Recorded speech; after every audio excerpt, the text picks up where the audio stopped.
Hi, welcome to Something Simple and Light with Tolu Alao.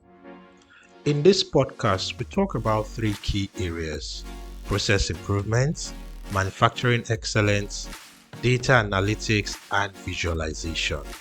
The goal of this podcast is to discuss practical ways to improve your operations day in, day out. Wow, there's so much to cover in these episodes, and I really hope that you pick one or two things that you can apply in your operations immediately. Fantastic. Let's jump into today's discussion. So, in today's episode, we're going to be talking about overall equipment effectiveness, right? And this is probably one of the most important or most popular, KPI in manufacturing. When you hear people talk about OEE, right? OEE stands for overall equipment effectiveness, right? And so we're going to talk about OEE today. We're going to talk about what it is, how it is calculated, and what it means in practical terms. As always, we're going to break it down. So let's jump into today's conversation and see how we're able to, demystify this all too common, metric used in manufacturing. So what is OEE? Right, OEE, which stands for overall equipment effectiveness, is a measure of how well a manufacturing operation is utilized, right? So we are trying to see how well we're utilizing our equipment, right, compared to its full potential, right, compared to what the equipment manufacturer, the OEM, right, the person who designed this equipment says it can, right, during which periods that we're scheduled to run. And so what we're trying to do is to determine in practical terms, we want a metric that measures how well are we utilizing our equipment compared to the manufacturer standard. That's the OEM. OEM stands for original equipment manufacturer, right? So when I say OEM, that's what it's going to be. So we're saying that how is this equipment performing with respect to the full potential, that's what it can do, right, when we are scheduled to run, right? And it identifies the time for which this equipment is truly productive, right?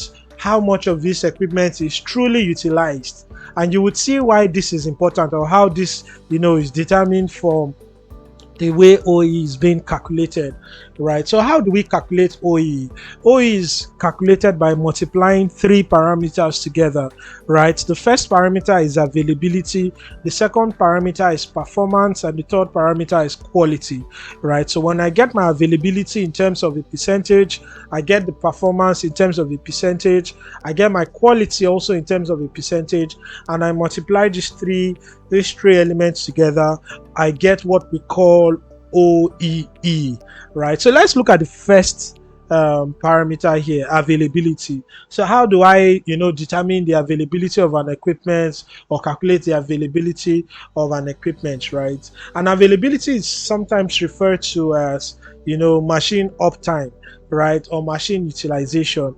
And what we use availability to track is unscheduled downtime losses, right, with the machine. So how much time am I losing due to unscheduled downtime losses? And I give you a practical example.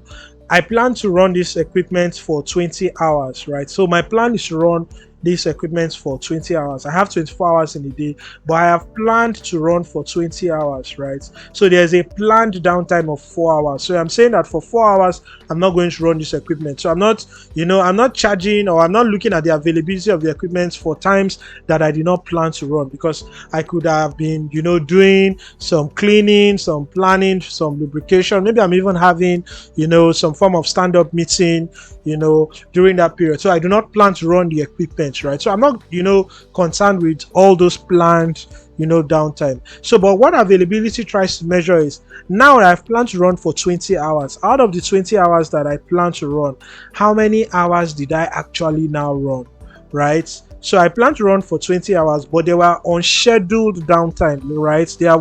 They were unplanned downtime. So let's say in my operation, I plan to run for 20 hours, and then I was only able to run for 10 hours because I had breakdown or unplanned downtime or unscheduled downtime for 10 hours. So if I was calculating availability, my equipment was only available for 10 hours out of 20, right? So 10 over 20 is 50, right? 50%.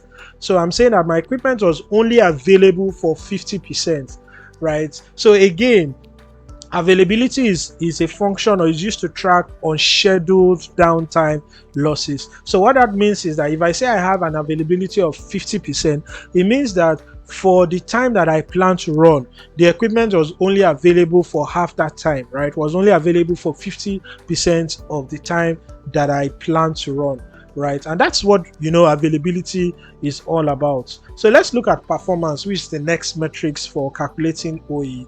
Performance reflects on whether the equipment is running at full capacity, right, or speed, right? So think about it. A manufacturer has designed an equipment, to run at, let's say, 100 bags per minute, for instance, right? So I'm asking myself, am I running at 100 bags per minute, right? So in order to, look at performance as a metric in OEE, performance is used to track speed losses within the machine. So we've looked at availability, which is tracking that when I plan to run, am I running, right? That's the first step.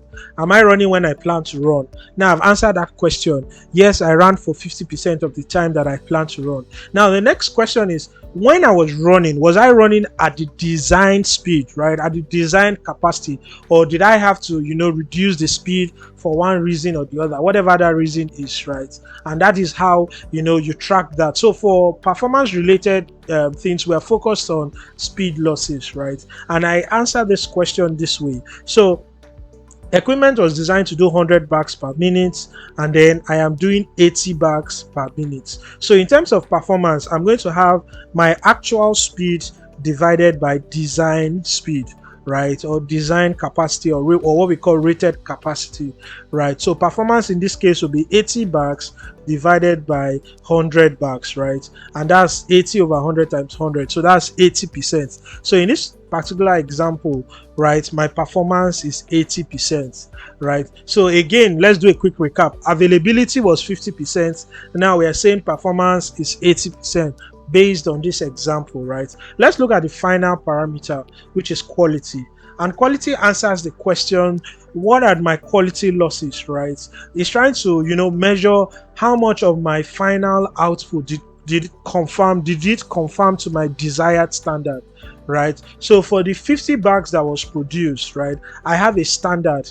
What is the number of defective bags, out of this total, production that was done, right? So the machine was available for 50% of the time. I ran at an 80% speed, right, compared to, my design. And then out of that, 50 bags that was produced, right, how much of it met my required standard, right? Were there issues with the quality? Was it, I might have different parameters depending on the product. So let's say, I'm looking at different parameters such as maybe protein content, moisture content, there are particular materials I expect to see, particular chemicals or whatever, in the context of your products, right? So let's say in this practical example that we're giving, out of the 50 bags that was produced, right, I had 10 bags that were defective, right? So the good bags, right, were 40, right? 40 bags were good, 10 were defective, and I produced 50 bags. So if I'm trying to calculate my percentage quality now, I'm going to look at the total good bags, right, or the total good products divided by the total products that was produced, right? So in this example, 40 was good out of 50. So in other words, in order to calculate, my quality, I'm going to say 40 bags, right? 40 good bags divided by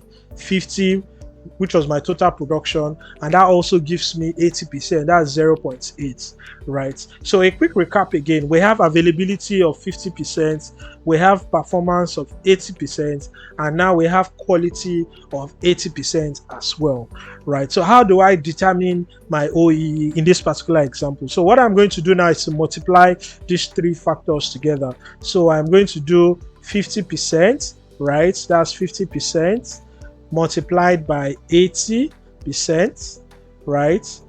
Multiplied by 80%. and that gives me what? So you can just do a quick calculation yourself, and when you multiply 50 times 80 times 80, right, you're going to get, let's just do a quick calculation, you're going to get 32%, right, which is very low. Let's do that again. 50% times 80%, right, times 80%, and that gives me 32%. So that's correct. So what this means is that for this particular production run, my OE is 32%, and this is really low.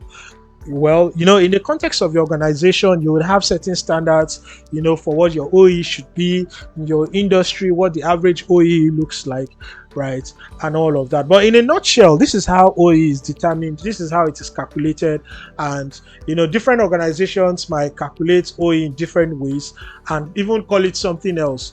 But for the purpose of this conversation today and what is best practice, OE is availability times performance times quality, right? And so a quick recap again. What that means is that an OE of 100% means that you produced 100% good quality, right? Your machine was running at the maximum speed, right? That's design speed. So that's 100% performance. And your equipment was available all the time that you needed it to be available, right? So you had 100% availability. So when you have 100% availability multiplied by 100% performance multiplied by 100% quality, you have 100% OEE, right? I hope this has been clear for us this week. And a simple task for you is to look at the production run, right, for about 24 hours, determine how much time you had available, determine the performance, and also determine your quality, and see what your OEE is like. Try and do some research and see what, benchmark with other industries or other, if you have other production lines within the same business or across other businesses, right? See how you're comparing and see how you can, improve your OEE, right? And what is desirable in your operation is to have as high of an OEE as possible. The higher the better for you, right? And all of that. So but it helps to know where the issue is, whether it's with quality or with performance or with availability, because either one of them is going to either make your OE look good or look very bad, right? So fantastic. I trust you've been able to pick something from today's episode, and I look forward to hearing about your success. For more content like this and to keep in touch, you can follow me on LinkedIn at Tolu Alao. You can also subscribe and follow me on YouTube, also at Tolu Alao. Until next time, just give me something simple and light.